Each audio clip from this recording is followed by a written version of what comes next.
que escribe en el diario El Universo, en uno de los más importantes diarios de ese país. Gracias por haber aceptado la invitación. Gracias a ustedes. Buenas noches a la audiencia. A ver, claramente esto es una derrota para el gobierno, ¿no? Sí, se puede interpretar como una derrota para el gobierno, sobre todo por la derrota en la consulta popular. No tanto en la elección, porque prácticamente el partido de gobierno, que se puede decir que no existe, no presentó más que unas pocas candidaturas en ciudades intermedias o ciudades pequeñas y no compitió en las grandes ciudades. Entonces, la derrota es sobre todo por los temas de la consulta o plebiscito. Ahora, ¿puedes recordarnos cuáles eran, por tu caso, no sé si las 8 preguntas, creo que hay una que tenía que ver con la extradición, la posibilidad que se haga como en Estados Unidos y México, ¿no? Que se puede extraditar ecuatorianos a Estados Unidos por motivos de narcotráfico, que esa era una de las posturas. La otra creo que tenía que ver con el número, querían reducir el número de parlamentarios, ¿no? Que parece una medida bastante populista. En fin, había ¿qué otras preguntas estaban en ese cuestionario? Sí, aparte de esas dos, estaban también la eliminación de facultades para el denominado Consejo de Participación Ciudadana y Control Social, que es un organismo que se creó con la Constitución de 2008, promulgada bajo la presidencia de Rafael Correa, y que está conformado por solamente 7 personas que no eran originalmente de elección popular, después se las cambió a elección popular, y es el que tiene a su cargo el nombramiento, la selección, más que nombramiento, de la mayor parte de las autoridades de control, es decir, la Contraloría General de la República, las superintendencias de bancos, de compañías, el defensor del pueblo, el defensor de oficio, el fiscal general de la nación, participa en la conformación de la Corte Suprema de Justicia, escoge a los miembros del Consejo de la Judicatura, es decir, un organismo que tiene las funciones que en cualquier democracia le corresponden al órgano legislativo, al Parlamento, Congreso, como se llame. Claro, efectivamente, ¿no? Efectivamente, muchas de esas nombramientos aquí en el Perú corresponden en parte al Congreso, pero también el legislativo, por ejemplo, la Superintendencia de Bancos y Seguros es del gobierno.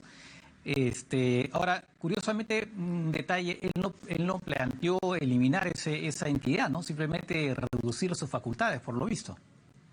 Sí, porque la eliminación habría requerido de no solamente una reforma constitucional, que es muy compleja, muy larga, sino también de una nueva constituyente, aunque fuera solamente para reformar los artículos pertinentes a este Consejo. Entonces, para evitar eso, lo que hizo el gobierno es proponer un cambio en las funciones, de prácticamente quitarle las funciones a este Consejo. Pero lo que sucedió, y quizá me adelanto a alguna de las preguntas, es que la mayoría de las personas no votaron por las preguntas, votaron a favor o en contra del gobierno. Algo que ya ha sucedido en múltiples ocasiones en Ecuador.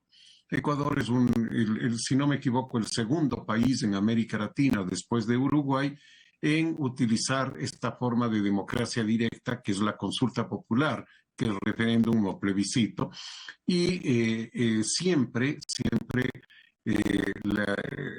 hemos votado, por decir, para incluirme en el grupo, por no tanto el contenido de las preguntas, sino por quién hace la pregunta, el mayor apoyo o rechazo al gobierno. Y en esta ocasión no fue diferente. Sí, efectivamente es justamente la pregunta que le iba a hacer. Se veía venir, porque la popularidad del presidente Lasso es muy baja, ¿no? Creo que está de 20, 11, en fin, según las cifras, según las encuestas. Entonces, todo el mundo decía, lanzar, usted mismo lo decía, hacer un referéndum cuando se tiene pues una popularidad tan baja es una locura, es la receta para la derrota, ¿no? Acá en el Perú, el presidente Vizcarra en su momento hizo un referéndum, pero en ese momento tenía una popularidad tal que la gente votó tal como él quería, ¿no? De haber sido él impopular, probablemente habría tenido también, y que incluía, por supuesto, reformas constitucionales. Entonces, claro, eso es una cosa que no solamente pasa en Ecuador, sino en general, ¿no? Que efectivamente la gente muchas veces tiende a votar en función, como usted dice, si el gobierno es popular o no. Entonces ha quedado debilitado el señor Lasso. Ahora, bueno, entonces el panorama se vuelve bastante complicado, ¿no? Porque ahora, evidentemente, antes de pasar al tema de las elecciones locales, eso va evidentemente a empoderar a la oposición, ¿no? Y habrá que ver qué hace la CONAIE. La CONAIE, recordemos que es esta Confederación Nacional esa Confederación de Nacionalidades Indígenas, es un organismo poderoso de Ecuador, ¿no? Que tiene bastante influencia, que ha comandado varias protestas. Están amenazando con lanzar nuevas antes de estas elecciones. O sea, su situación es bastante delicada, ¿no? Sí, en primer lugar yo creo que fue un error del gobierno convocar a la consulta. Hubimos algunas personas que dijimos esto públicamente en entrevistas, en artículos, en fin, pero hubo una confianza ilimitada del gobierno. Se confió en unas encuestas que yo no sé de dónde las aplicaron y de dónde salieron los datos, pero le daban triunfo en el sí en todas las preguntas. Eso en primer lugar. En segundo lugar, el gobierno queda más debilitado de lo que ya estaba, evidentemente, porque esto aparece como una derrota del gobierno. A pesar de que no debería ser así, porque no es el gobierno el único que sale derrotado, sino hay muchos aspectos que habrían convenido para el país. Por ejemplo, el que usted señalaba, el de la extradición de personas vinculadas al crimen organizado, digamos, ¿no? A las mafias internacionales, en fin, y que sean requeridos por otros países, habría sido muy conveniente para que puedan ser juzgados fuera de las fronteras del país, en donde muy poco pueden actuar estas mafias. También habría sido necesario el cambio en el Consejo de Participación Ciudadana, pero el gobierno no calculó esto y por lo tanto la derrota, tanto, insisto, para el gobierno y en algunos de estos aspectos que eran importantes para el país, se ha presentado. Esto fortalece, por supuesto, a la oposición más radical que tiene el gobierno y que ha venido teniendo en este último tiempo, que es sobre todo la de los seguidores del presidente Rafael Correa, del expresidente Rafael Correa, ¿no?